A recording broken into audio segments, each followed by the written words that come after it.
What's going on, guys? This is Restless Corpse from VirtualBromance. This is day 28 of the 365 games, and in day 28 I'm playing Broken Sword Shadow of the Templars Director's Cut.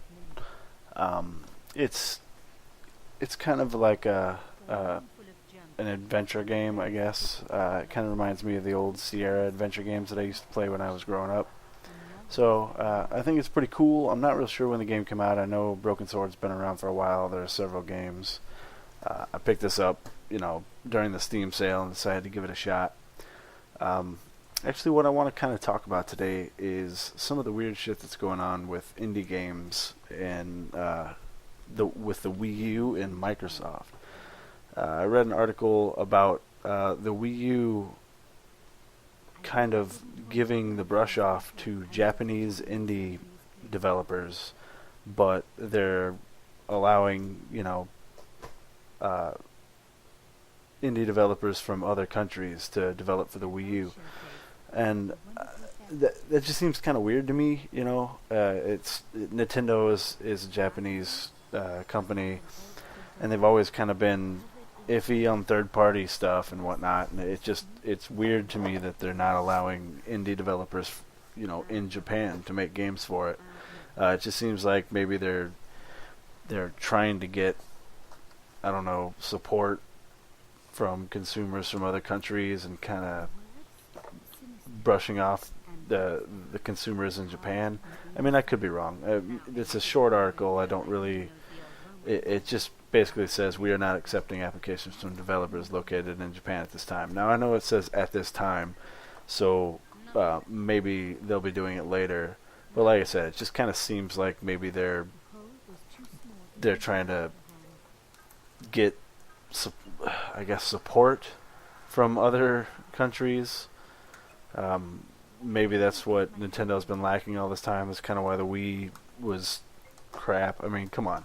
It sold a lot, but it didn't really sell a lot to actual gamers, or didn't really have really good games. It was all gimmicky games, and maybe that's a result of Japanese indie developers, and they want to see what else they can get.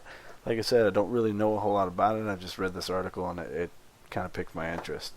On the other hand, it looks like Microsoft is doing some weird shit now. With their flip-flopping back and forth on issues, and this article is really confusing. Like, there's so many updates to the article, I'm not really sure exactly what's going on, but it looks like at first Microsoft was going to support indie games, and then there was some kind of interview from to Game Informer from Microsoft saying that they weren't gonna support indie games, like indie game development with the dev kit, and then it says Witten told Kotaku in a new interview that dev kit functionality would not be available when the Xbox One launches in November, and then right above that there's an update saying that Microsoft confirmed independent developers will be able to self-publish titles on Xbox One. Which is it, Microsoft? Seriously, like, I'm a defender, and you're really making it hard for me to defend you when you're just flip-flopping back and forth. Like, I honestly, at this point, don't know if they're going to be supporting indie development or not. I'm looking at this article, and it does not tell me a goddamn thing. So,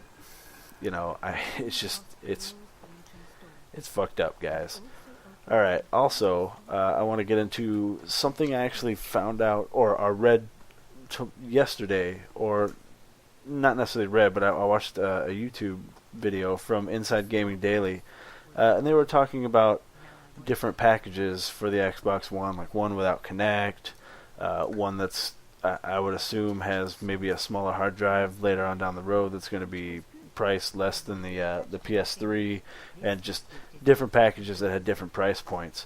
And now I'm reading this article that says that Microsoft saw this video and released a statement saying that video was completely false and that every Xbox is going to be coming with a Kinect. and it's going to keep the price point the way it is. So, I was actually kind of excited about this. I was going to buy my Xbox without a Kinect because I really don't care about the Kinect.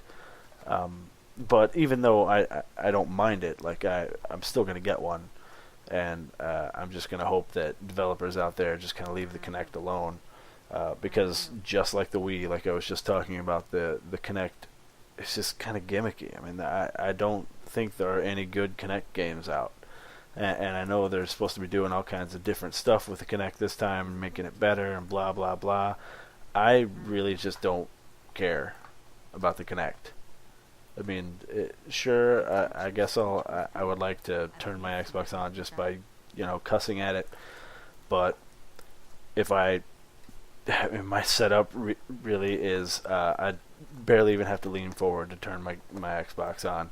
So it's really not a big deal for me. Also, I don't really have enough room for a Kinect, so I'm hoping that games that I want to play, these, IPs that I love, aren't going to start forcing you to use the Kinect, because if they do, it's just really going to bother me. I don't have the room for a Kinect. So that was kind of bad news. I was kind of hoping that they would sell a package without Kinect, but I guess, like I said, if developers are going to be taking advantage of it, then if you buy one without Kinect, you're going to be screwing yourself over when these games come out. In any case, this was day 28 of 365 games with Broken Sword, Shadow of the Templars, Director's Cut. If you like this video, go ahead and slap that like button, maybe rate, favorite. And if you haven't subscribed to VirtualBromance and you're interested in the 365 games or any other videos that we do, we just kicked off a new series called Does It Suck, where I make Providence play games that everyone says sucks, and we decide after finishing them if we agree. So that's pretty fun. We started playing Deadly Premonition. So in any case, like I said, go ahead and subscribe to the channel if you're into that. Like, favorite, rate, do all that good stuff, and I'll see you guys tomorrow.